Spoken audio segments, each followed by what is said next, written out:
లక్ష్మయ్య గారు అలాగే పేరమ్మ అమ్మగారు, ఎందుకంటే వారి యొక్క సంకల్పం కృషి చేతే ఈ ఆలయం నిర్మితమయ్యి మరి గ్రామానికి వారు ఇచ్చినటువంటి ఒక గొప్ప గిఫ్ట్. అట్లాంటి పుణ్యమూర్తులకు వారికి కూడా అనేక సాష్టాంగ దండ ప్రణామములు తెలియజేస్తూ, మరి అలాగే ఈ గ్రామం చాలా చిన్నది కానీ కార్యక్రమాలు చాలా పెద్దగా గొప్పగా ఉంటాయి కాబట్టి అయినా ఈరోజు బ్రహ్మాండమైనటువంటి కార్యక్రమం. ఎందుకంటే భోజనాలు పెట్టవచ్చు, అనేక చోట్ల అనేక గ్రామాల్లో అన్న సంతర్పణ కార్యక్రమం వేల మందికి పెడతారు. కానీ దానితో పాటు మన యొక్క సంస్కృతికి మూలమైనటువంటి, ఎందుకంటే బ్రహ్మం గారు అంటేనే చాలా గురువులలో గురువు, దేవుళ్ళలో దేవుడు. ఎందుకంటే బ్రహ్మం గారు సుమారుగా 400 సంవత్సరాల క్రితం ఉత్తర భారతదేశంలో జన్మించినటువంటి వాడు. ఇక్కడ మన దక్షిణ భారతదేశంలో రాయలసీమలో కాదు ఆయన పుట్టింది.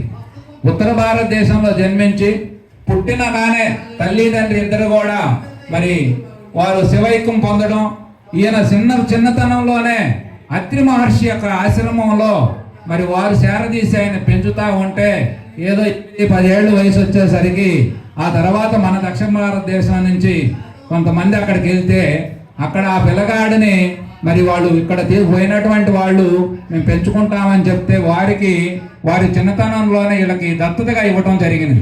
అప్పుడు వాళ్ళు తీసుకొని ఈ ఏరబొమ్మ, ఇప్పుడు మనం చెప్పుకునేటువంటి స్వామివారి యొక్క తల్లిదండ్రులు, వారి తల్లిదండ్రులుగా చెప్పుకునేటువంటి వాళ్ళు తీసుకొచ్చి వాళ్ళు పెంచుకొని వాళ్ళు పెద్ద చేస్తూ, వాళ్ళు తర్వాత పెద్ద వయసు కారణం చేత వారు కూడా మరి శరీరాలు సాలిస్తే ఆ తర్వాత ఆయన పరంపరగా ఆయన ఎదిగినటువంటి వాడు లోకంలో. ఎందుకంటే ఏ గురువు లేకుండా విద్యని మనం సాధించలేము.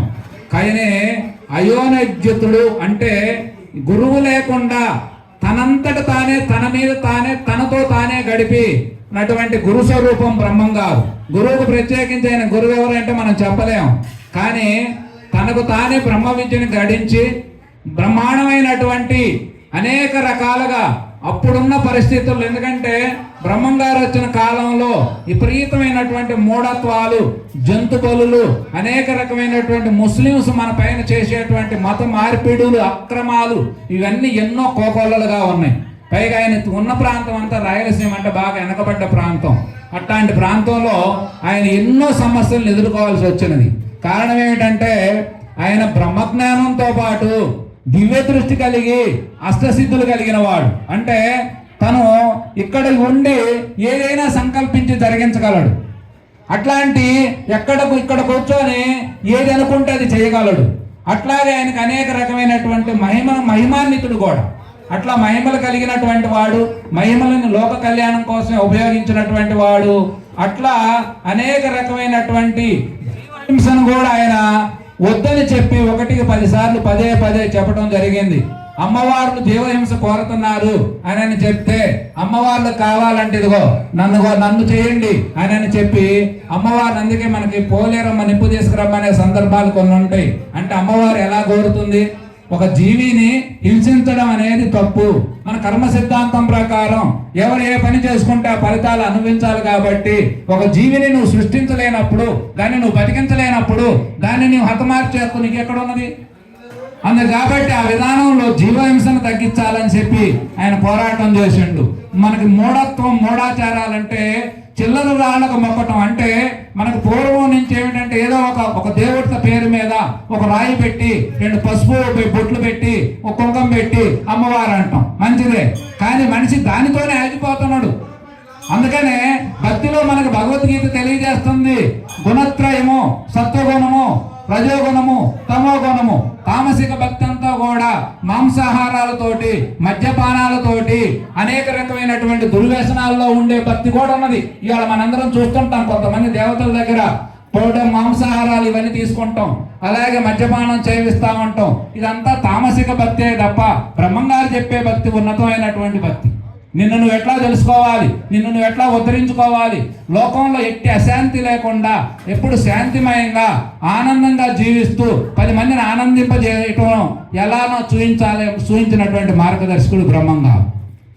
అట్లా అనేక రకమైనటువంటి జీవహింసతో పాటు మూఢత్వాలు ఇవన్నీ కూడా చాలా తగ్గిస్తూ, అప్పుడున్నటువంటి ముస్లిమ్స్ మనకి అనేక రకాలుగా మత మార్పిడి చేశారు చాలా మందిని. అట్లాంటి ముస్లిమ్స్ మీద కూడా మరి సిద్ధయ్య వస్తే అప్పుడున్న నవాబులు పరిపాలన వాళ్ళంతా కూడా ఈయన మీద దాడి చేశారు. దాడి చేస్తే అందుకే ఇంతలో పెద్ద బండ పెడితే కంటి చూపుతో పగల కొట్టాలంటే పగల కొట్టగలిగాడు. అనేక రకమైనటువంటి మహిమలు చూపించగలిగిండు. వాళ్ళందరూ కూడా ఆయన కాళ్ళ మీద కూడా దాస్యం చేశారు. అనేక రకమైన కానుకలు పంపించారు. కానీ ఏ రోజు ఏ కానుక గురుదక్షిణలు అనేటువంటి ఆయన ఏ రోజు కూడా ఆయన ముట్టాడు. ఎందుకో తెలుసా? బ్రహ్మంగారు లాంటి సద్గురుమూర్తి ఇంతవరకు లేరని చెప్పాలి. మనకి ఉత్తర భారతదేశంలో రాముడు కృష్ణుడు ఎంతో, దక్షిణ భారతదేశంలో మనకు బ్రహ్మంగారు వేమన్న గారు అంత గొప్పవాళ్ళు.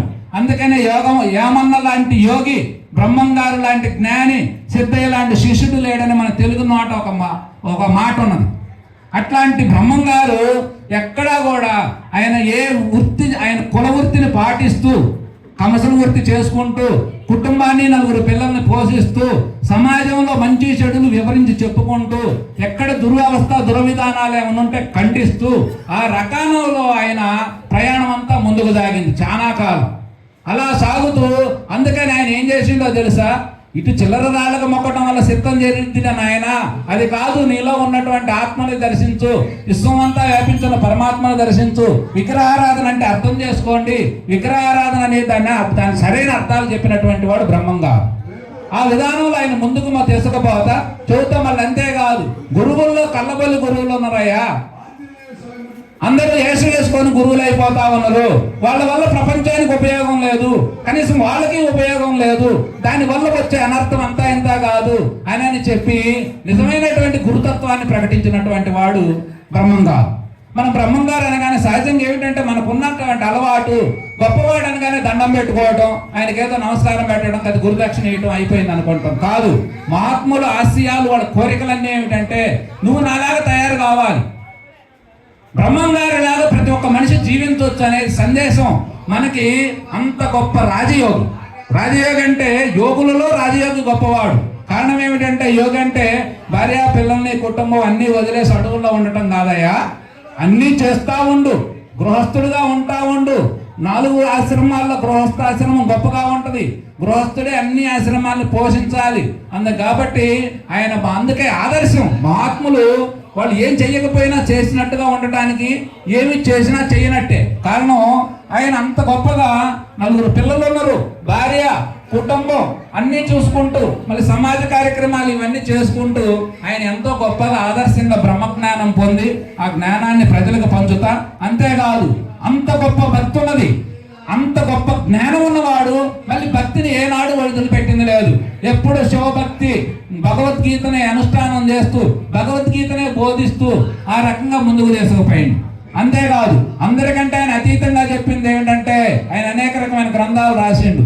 అందులో ముఖ్యంగా కాలజ్ఞానం అనేది బాగా భవిష్యత్తుకు పనికొచ్చే కొన్ని సూచనలు చేయటం, ఆ సూచనలన్నీ కూడా ఇక్కడ జరిగినాయి అని చెప్పి మనం అందరం ఇప్పటికీ ఏదైనా వస్తే బ్రహ్మంగారు చెప్పిండయ్యా అంటాం. అట్లాంటి బ్రహ్మజ్ఞానం కలిగినటువంటి బ్రహ్మంగారు మరి ఆయన ఆరాధనలు చేసుకోవటం అంటే చాలా నిజమైనటువంటి ఆధ్యాత్మిక విధానానికి మూల పురుషుడు బ్రహ్మంగారు.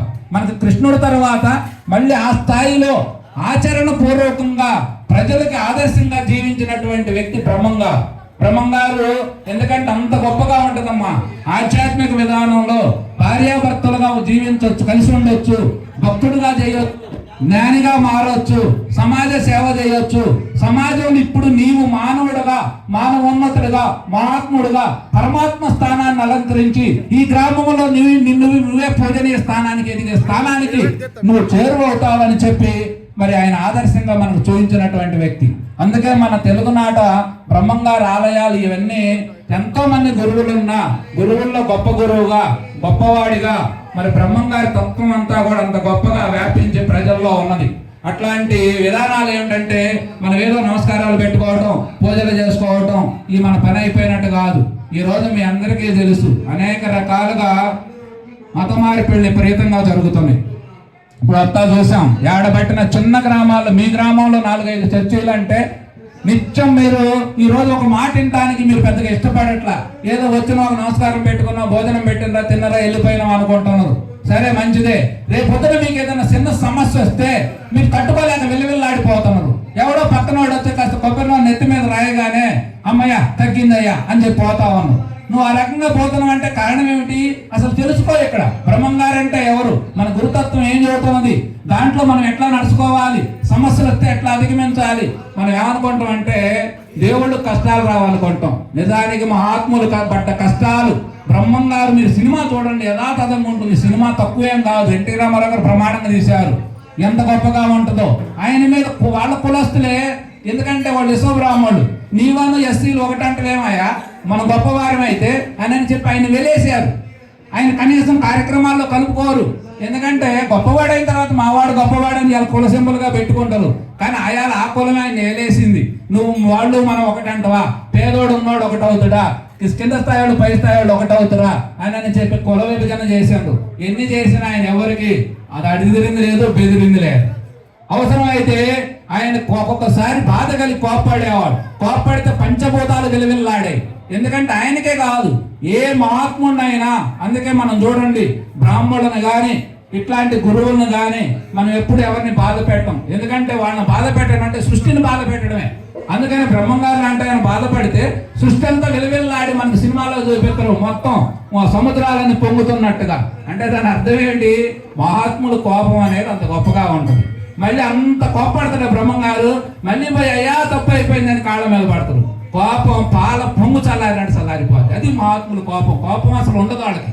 ఎందుకంటే భావోద్వేగం ఆ శరీర తత్వం ప్రకారమే ఉంటుందే తప్ప ఆయన ఎప్పుడు ఎవరి మీద కోపట్టం కానీ ఏముండదు. ఎప్పుడు లోకం బాగుండాలని చెప్పి జీవిత పర్యంతం ఇక్కడెక్కడ దక్షిణ భారతదేశం నుంచి ఉత్తర భారతదేశం దాకా దేవాలయాలు దర్శిస్తా. బ్రహ్మంగారి కంటే గొప్ప జ్ఞానం లేడు.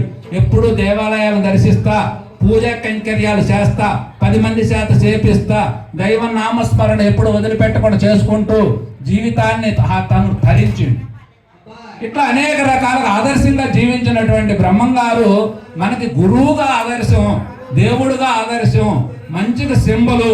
అట్లాంటి బ్రహ్మంగారి ఆరాధన చేసుకోవటం, బ్రహ్మంగారిని అనుసరించాలి. ముఖ్యంగా బ్రహ్మంగారు అంటే మనం అర్థం చేసుకోవాల్సింది ఏమిటంటే ఒక గురు భావనగా అర్థం చేసుకొని ఆయనతో మనం కలిసి ఆయన ఏం చెప్పిండు, అసలు ఆయన ఏం చేసిండు. మహాత్మ జీవితాలన్నీ కూడా ఒక అర్థం లాంటి అమ్మ. అంటే అర్థం చూసుకున్నాను అనుకో, అర్థాన్ని చూసుకొని నువ్వు బొట్టు పెట్టుకుంటావు. అర్థం చూసుకున్నాను అనుకో, ఎక్కడైనా కొంచెం తల బాగాలేసి సరి చేసుకుంటావు, బయట బాగాలేసి సరి చేసుకుంటావు. ఎందుకని? అర్థంలో నీ బొమ్మ నీకు కనపడింది. మహాత్ముల జీవితాలు కూడా చూస్తే, బ్రహ్మంగారిని గోవిందమామ్మని చూస్తే భార్యాభర్తలు అంటే ఇట్టుండాలా, పిల్లలతో ఇలా గడపాలా, మనవలతో ఇలా గడపాలా. ఆయన ఏ ధర్మాన్ని కూడా విస్మరించింది. ఆయన అంత జ్ఞానం ఉన్నది. అయినా ఏ రోజు భార్యను భార్యలాగే చూసుకున్నట్టు, పిల్లల్ని పిల్లల్లాగే చూసుకున్నట్టు, ఆయన ఏ రోజు మళ్ళీ సమాజంలో ఎక్కడ రూపాయి యాచకత్వం చేయకుండా జీవించినటువంటి మహాత్ముడు.